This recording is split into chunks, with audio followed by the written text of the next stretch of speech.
Hello साथियों, भारत बचाओ title पर आज का एक कार्यक्रम आयोजित किया गया है। इस संदर्भ में कुछ बातें मैं आप लोगों के सामने रखना चाहता हूँ। सबसे पहले तो आज देश में सेंट्रल में भाजपा की सरकार है ऐसा कहा जाता है, मगर वो भाजपा की सरकार नहीं है, आरएसएस की ही सरकार है। भाजपा की सरकार नहीं, आरएसएस की सरकार है। और नरेंद्र मोदी ए नॉमिनेटेड रिप्रेजेंटेटिव है। Narendra Modi a real prime minister नहीं है, ए आरएसएस के ब्राह्मणों का नॉमिनेटेड रिप्रेजेंटेटिव है। तो हमारे बहुसंख्यक लोगों को, जो एससी एसटी ओबीसी माइनॉरिटी के लोग हैं, उन लोगों को nominated representative and the real representative, इसका भी अर्थ अभी तक समझ में नहीं आया। हमारे जो लोग हैं एससी एसटी ओबीसी माइनॉरिटी, ऐसे अनपढ़ लोगों को समझ में नहीं आता। ए नहीं कह रहा हूं, पढ़े लिखे लोगों को समझ में नहीं आता। हमारे जो एससी एसटी ओबीसी माइनॉरिटी के जो पढ़े लिखे लोग हैं, एजुकेटेड लोग हैं, उन लोगों को नॉमिनेटेड रिप्रेजेंटेटिव और रियल रिप्रेजेंटेटिव, इसका फर्क समझ में नहीं आता। यदि इसका फर्क समझ में आ गया होता तो जो लोग 24 सितंबर 1932 को गांधी ने बाबा साहब आम्बेडकर के ऊपर शेड्यूल कास्ट और शेड्यूल ट्राइब को जो पूना पैक्ट थोपा, और उस थोपने से रियल रिप्रेजेंटेशन का अधिकार शेड्यूल कास्ट शेड्यूल ट्राइब का खत्म हो गया और नॉमिनेटेड रिप्रेजेंटेटिव आ गया।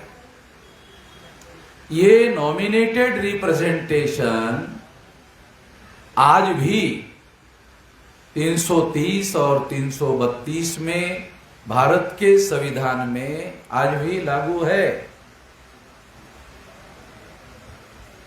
इसके बावजूद लागू है कि बाबा साहब आम्बेडकर संविधान लिखने वाले प्रमुख व्यक्ति थे, फिर भी है।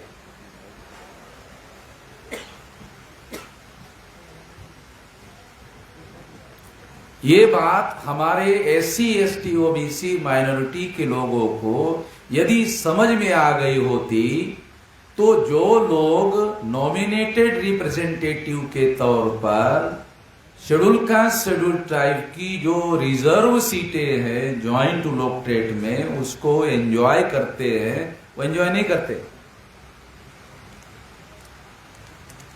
मैं नहीं समझता हूं कि जो बात मैं आपको समझा रहा हूं, ये बात आपको समझ में आती है या नहीं आती है।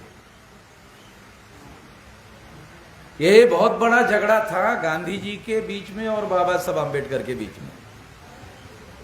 गांधी जी का आंदोलन आजादी का आंदोलन था, मगर वो आजाद भारत में हमारे लोगों को रियल रिप्रेजेंटेशन का अधिकार देने के लिए तैयार नहीं थे। और फिर भी गांधी जी आजादी के आंदोलन के नायक माने जाते हैं।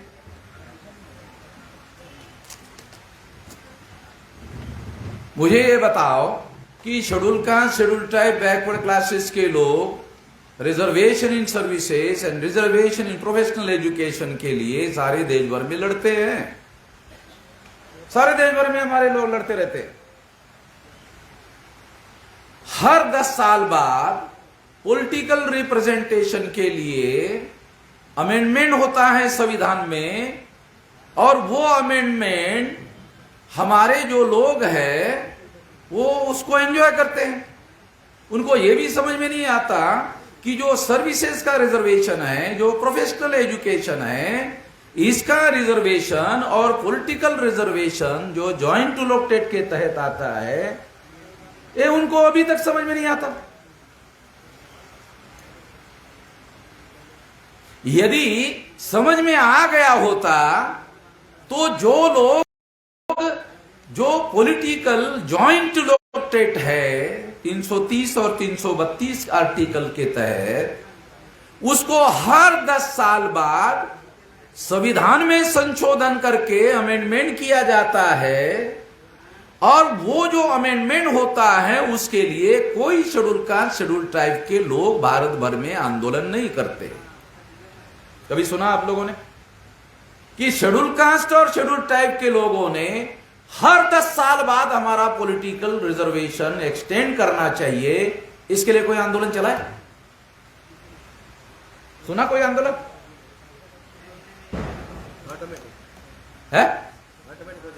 इस देश का रूलर ब्राह्मण है और हमें वो कुछ भी देना नहीं चाहता, मगर हर 10 साल बाद देता है और बगैर आंदोलन के देता है। हैरान करने वाली बात है, जो कुछ भी नहीं देना चाहता है वो 131 मेंबर पार्लियामेंट हर 10 साल के बाद एक्सटेंशन कर देता है, जिसके बगैर कोई सेंट्रल में गवर्नमेंट ही नहीं बनती। मुझे बताओ, 26 जनवरी 1950 के बाद जब संविधान लागू हुआ तब से लेकर अब तक कोई सेंट्रल में government schedule caste schedule tribe के 22.5% समर्थन के बगैर बनी है? कोई गवर्नमेंट सेंट्रल में आज तक, चाहे कांग्रेस की सरकार हो, चाहे जनता पार्टी की सरकार हो, और अभी बीजेपी की जो सरकार है उसमें 76 शेड्यूल कास्ट शेड्यूल ट्राइब के एमपी है।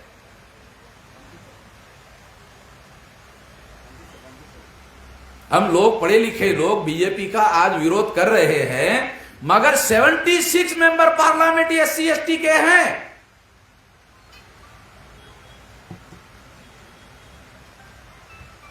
वो कैसे है? और वो ब्राह्मणवाद को मजबूत क्यों कर रहे हैं? और कैसे कर रहे हैं? जो गांधी की हत्या करने वाले लोग हैं उनको फायदा कैसे हो रहा है पॉलिटिकल रिजर्वेशन से? जो गांधी की हत्या करने वाले लोग थे, उस गांधी ने बीजेपी को मजबूत करने का काम क्यों किया?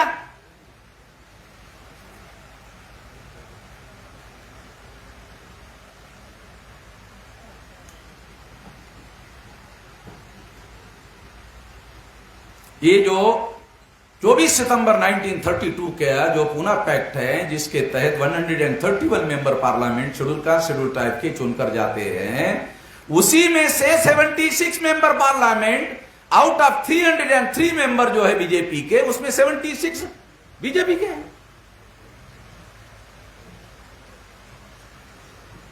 माइनस कर दो, बीजेपी की सरकार गिर जाएगी, बन नहीं सकती। न कांग्रेस की सरकार बनी, न जनता पार्टी की सरकार बनी, न बीजेपी की सरकार शेड्यूल कास्ट शेड्यूल ट्राइब के सपोर्ट के बगैर और पॉलिटिकल रिजर्वेशन के बगैर बनती नहीं।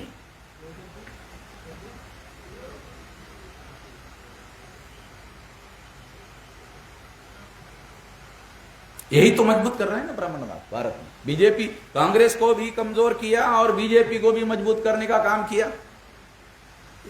कांग्रेस के राज में जो 79.2% जो schedule caste schedule tribe backward class हम 85% लोग हैं ऐसा कहते हैं, मगर प्रशासन में 79.2% ब्राह्मण एंड तत्सम उच्च जाति के लोगों का इंडियन एडमिनिस्ट्रेटिव सर्विसेज पर कब्जा है। यदि कांग्रेस सेकुलर है, चलो आप लोग मानते हो तो मैं भी मानता हूं, है ये कैसे है? ये कैसे हो गया?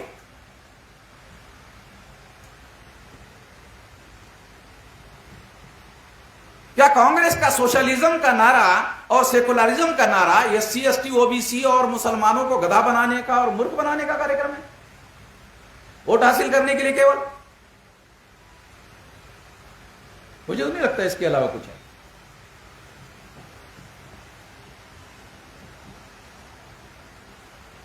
ये जो ब्राह्मणवाद कांग्रेस ने मजबूत किया और प्रशासन में उनकी ताकत को बढ़ाया, वही लोग चंदा देकर बीजेपी को और आरएसएस को मजबूत कर रहे हैं।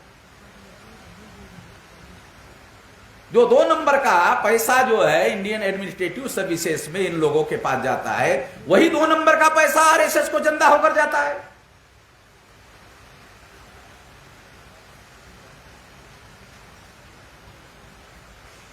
इंडियन एडमिनिस्ट्रेटिव सर्विसेज में 79.2% जो अधिकारी वर्ग हैं, वही लोग 2 नंबर का धंधा करके इनको चंदा देते हैं। उन्होंने ही इसको मजबूत किया। तो जो ब्राह्मणवाद कांग्रेस ने मजबूत किया, वो ब्राह्मणवाद ही कन्वर्ट हो गया बीजेपी के सपोर्ट में। कोई ज्यादा, वो कांग्रेस का ब्राह्मणवाद सीक्रेट था, बीजेपी का ब्राह्मणवाद ओपन है। तो अब जो सीक्रेट वाले लोग हैं वो बोलते हैं अब जब खुल्लम खुल्ला करने का समय आ गया तो काहे को छुपने का, अभी खुल्ला कर। इतना ही फर्क। जो छुपकर करने वाले लोग थे ब्राह्मणवाद का काम, अब वो लोग खुल्लम खुल्ला कर रहे हैं।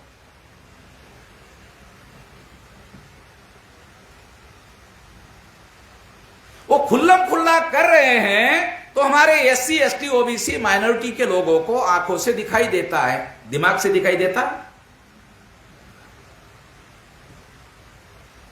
अगर दिमाग से दिखाई दिया होता तो जो छुपकर करने वाले लोग थे वो तो दिमाग से देखने वाली बात है, वो आंखों से देखने वाली बात नहीं है। जो लोग हमारे विरोध में सीक्रेटली ये सारा का सारा कर रहे थे, वो लोग उसको बुद्धि के द्वारा हम लोगों को समझना चाहिए था। मगर जब बीजेपी और आरएसएस के लोगों ने खुल्लम खुल्ला शुरू कर दिया तो हमारे लोगों ने आंखों से देखा, दिमाग से नहीं देखा, आंखों से देखा। दिमाग से देखना जरूरी है। दिमाग तीसरा नेत्र कहा जाता है। और तीसरा नेत्र कैसे काम करता है? आंख लगाकर तीसरा नेत्र काम करता है। जिसका आंख लगाकर तीसरा नेत्र काम नहीं कर सकता, उसके बाद दिमाग है उसके बाद दिमाग। ये है समस्या।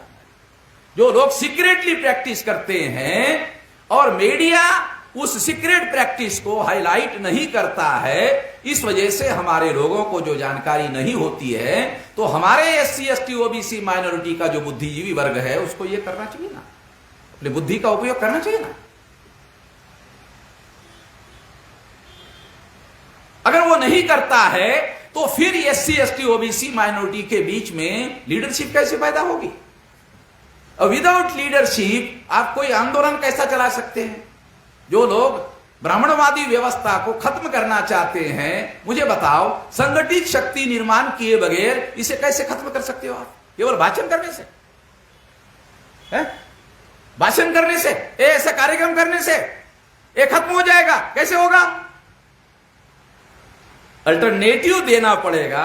और दुनिया में कोई अल्टरनेटिव विदाउट ऑर्गेनाइजेशन या विदाउट संगठित शक्ति के बगैर संभव है? मुझे लगता है इसके बारे में हमारे लोगों को ज्यादा गंभीरता से सोचना चाहिए कि हमें विकल्प अगर देना है तो विकल्प वही लोग दे सकते हैं जो संगठित शक्ति निर्माण करते हैं। संगठित शक्ति निर्माण किए बगैर केवल चर्चा सम्मेलन करने से अल्टरनेटिव नहीं पैदा होता। चर्चा करना जरूरी है, सम्मेलन करना जरूरी है, मगर सबसे ज्यादा जरूरी संगठित शक्ति करना जरूरी है। संगठित शक्ति के बल के बगैर आप विकल्प खड़ा नहीं कर सकते। और जब तक आप विकल्प लोगों के सामने प्रेजेंट नहीं करते, लोग पोलराइज कैसे होंगे? लोग इकट्ठा कैसे होंगे जब तक आप विकल्प नहीं देंगे? मुझे नहीं लगता कि विकल्प संगठित शक्ति के बगैर खड़ा किया जा सकता है। और अगर कांग्रेस नेशनल लेवल का ऑर्गेनाइजेशन है, बीजेपी आरएसएस नेशनल लेवल का ऑर्गेनाइजेशन है, आप तेलुगु में और आंध्रा में विकल्प खड़ा कर सकते हैं। कहां से होगा खड़ा? अब आंध्रा में संगठन बनाकर देशव्यापी का विरोध कर लोगे, कहां से करोगे? कहां से होगा? हमें अपना सोच जो है वो जैसा हमारा दुश्मन हमारे विरोध में कर रहा है, यदि वो नेशनल लेवल पर कर रहा है तो हमारे पास नेशनल लेवल का विकल्प चाहिए। अगर आपकी आइडियोलॉजी, अगर आपका विचार सुसंगत नहीं है, अगर आपका विचार आपके दुश्मनों को कॉन्ट्रडिक्ट करने के लिए, काउंटर करने के लिए, खत्म करने के लिए, उसके बराबर की संगठित शक्ति निर्माण करने वाला विचार अगर नहीं है, क्या कर लोगे? कुछ नहीं कर सकते। तो रीजनल पार्टियों को बीजेपी वाले खरीद रहे, उनकी सरकार गिरा रहे। शायद तेलंगाना में भी कुछ ऐसा हो रहा है, ऐसा सुनने में आया है। तो ये तो वो संगठित शक्ति के लोग, दुनिया का उसूल है बड़ी मछली छोटी मछली को निगलती है। ये कोई नया रूल थोड़ी है, ये तो दुनिया का रूल है कि बड़ी मछली छोटी मछली को निगल जाती है। बड़ी मछली निगलने का काम नहीं करेगी तो मर जाएगी क्या? उसको खाना पड़ेगा ना, पेट तो भरना पड़ेगा ना। तो बड़ी मछली अगर भूखी रहेगी तो वो खुद ही मर जाएगी। नरेंद्र मोदी बैकवर्ड है गुजरात का, और ब्राह्मण लोग नरेंद्र मोदी का इस काम के लिए इस्तेमाल कर रहे हैं। ब्राह्मणों की संख्या 3.5% है। ये 3.5% लोग सारे देश पर काबिज नहीं हो सकते, इसलिए बहुसंख्यकों का प्रतिनिधि के तौर पर नरेंद्र मोदी को प्रोजेक्ट कर रहे हैं, इस्तेमाल कर रहे हैं। नरेंद्र मोदी के पास कौन सा फैसला लेने का अधिकार है? मैं आपको सबूत के तौर पर पेश करता हूं। नरेंद्र मोदी ओबीसी है, ओबीसी की जाति आधारित गिनती के विरोध में सुप्रीम कोर्ट में हलफनामा दाखिल कर दिया। नेचुरल है ये, एक ओबीसी का आदमी ओबीसी के ही विरोध में सुप्रीम कोर्ट में हलफनामा दाखिल करता है। वो फैसला उसका है। कौन कहता है उसका है? वो आरएसएस का फैसला है। अगर वो आरएसएस का फैसला है तो आरएसएस चला रही सरकार, नरेंद्र मोदी नहीं चला रहे। नरेंद्र मोदी का चेहरा इस्तेमाल किया जा रहा है। नरेंद्र मोदी के चेहरे में क्या है? ओबीसी, बाकी कुछ है नहीं। ओबीसी, ओबीसी क्यों? 52%। ये कारण ब्राह्मण जानते हैं कि 3.5% से ग्राम पंचायत का सदस्य नहीं चुनवा जा सकता। जो लोग 3.5% से ग्राम पंचायत का सदस्य नहीं चुनवा सकते, वो ग्राम पंचायत का सरपंच नहीं बना सकते। जो ग्राम पंचायत का सरपंच नहीं बना सकते, वो लोग देश के पंचायत का प्रधानमंत्री बनवा रहे हैं। ऐसे थोड़ी बनवा रहे।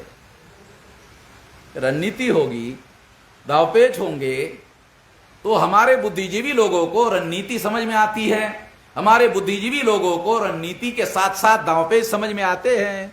ये रणनीति और दावपेच संगठन के साथ जुड़ा हुआ मामला है। संगठन ही नहीं है तो रणनीति कहां से समझ में आएगी? संगठन ही नहीं है तो दावपेच कहां से समझ में आएगा? रणनीति और दावपेच संगठन के साथ जुड़ा हुआ मामला है। संगठित शक्ति के बल पर हम लोग ऐसा नहीं कर सकते। हमको संगठित शक्ति का बल निर्माण करने के बारे में ज्यादा गंभीरता से सोचना चाहिए। दूसरी महत्वपूर्ण बात मैं आप लोगों को बताना चाहता हूं, वो ये कि हम लोग शेड्यूल कास्ट की संख्या जातियों की 1703 टुकड़े हैं। इसके बारे में हमने सोचा कि शेड्यूल कास्ट के ब्राह्मणों ने 1703 टुकड़े बनाए। शेड्यूल कास्ट की जातियां सारे देश भर में 1703 है। 801 आदिवासी के टुकड़े हैं। 3743 टुकड़े ओबीसी के हैं। ये तीनों मिलाकर 6247 टुकड़े हैं। ब्राह्मणों ने आजादी के आंदोलन में कहा था कि अंग्रेजों की पॉलिसी है डिवाइड एंड रूल, बांटो और राज करो। ब्राह्मणों ने अंग्रेजों पर आरोप लगाया कि अंग्रेजों की नीति है बांटो और राज करो।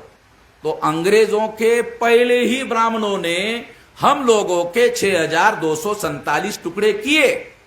अंग्रेजों ने हिंदू मुसलमान 2 टुकड़े किए। अंग्रेजों ने हिंदू मुसलमान 2 टुकड़े किए, ब्राह्मणों ने 6247 टुकड़े किए। ज्यादा खतरनाक कौन है? हमारे बहुत सारे लोग तो बुद्धिजीवी नाम ब्राह्मण का लेने के लिए डरते हैं। ये ब्राह्मण का नाम लेने से ब्राह्मण नाराज हो जाएगा। या तो हमारे पढ़े लिखे लोग सवर्ण कहते हैं या और कोई शब्द यूज करते, ब्राह्मण का शब्द यूज नहीं करते। इतना डर हमारे लोगों के अंदर, डर भी बहुत ज्यादा है केवल मुसलमान ही नहीं डरते, SC ST OBC के बुद्धिजीवी भी बहुत डरते हैं। जब आप अपने लोगों को सही सही सच्ची और जानकारी नहीं दोगे, विचारधारा की जानकारी नहीं दोगे, संख्या की जानकारी नहीं दोगे और उसके लिए खुल्लम खुल्ला बात नहीं करोगे तो जागृति कैसे बढ़ेगी? तो पहली बात तो यह है कि आपको जागृति के लिए ये सारी बातें बोलनी पड़ेगी। अगर ये नहीं बोलते हो तो आप जागृत कैसे करते हो? अगर ये बोलोगे ही नहीं, डरोगे, तो भी जागृति कैसे होगी? जागृति नहीं होगी, जोड़ने का काम कैसे करोगे? जागृति के बाद आता है जोड़ना, और जोड़ने के बाद आता है संगठित शक्ति का निर्माण करना। तीसरा मुद्दा है। चौथा मुद्दा है संगठित शक्ति का विवेकपूर्ण तरीके से उपयोग करना। क्या हम लोग ऐसा सोचते हैं? हम ऐसा इसलिए नहीं सोचते हैं क्योंकि हमने संगठित शक्ति के सिवाय परिवर्तन नहीं हो सकता, यह सिद्धांत जब तक समझ में नहीं आएगा तब तक हम इस तरह से नहीं सोच सकते। हमें इस तरह से तब तक सोचना नहीं आ सकता जब तक हम योजनाबद्ध तरीके से जो हमारा उद्देश्य है वो क्लियरली डिफाइन करके उसको खत्म करने के लिए कौन सी शक्ति निर्माण करनी होगी, वो कैसे होगी, उसके लिए कौन से तरीके अपनाने पड़ेंगे, ये सारी चीजें हमारे सामने स्पष्ट होनी चाहिए, क्लियर होनी चाहिए। जब तक नहीं होगी तब तक हम दूसरों को बता नहीं सकते। दूसरे जब तक जागृत नहीं होते तब तक वो समर्थन नहीं देते। समर्थन नहीं देते, शक्ति का निर्माण नहीं होता। शक्ति का निर्माण नहीं होता है, कोई बड़ा बदलाव संभव नहीं है।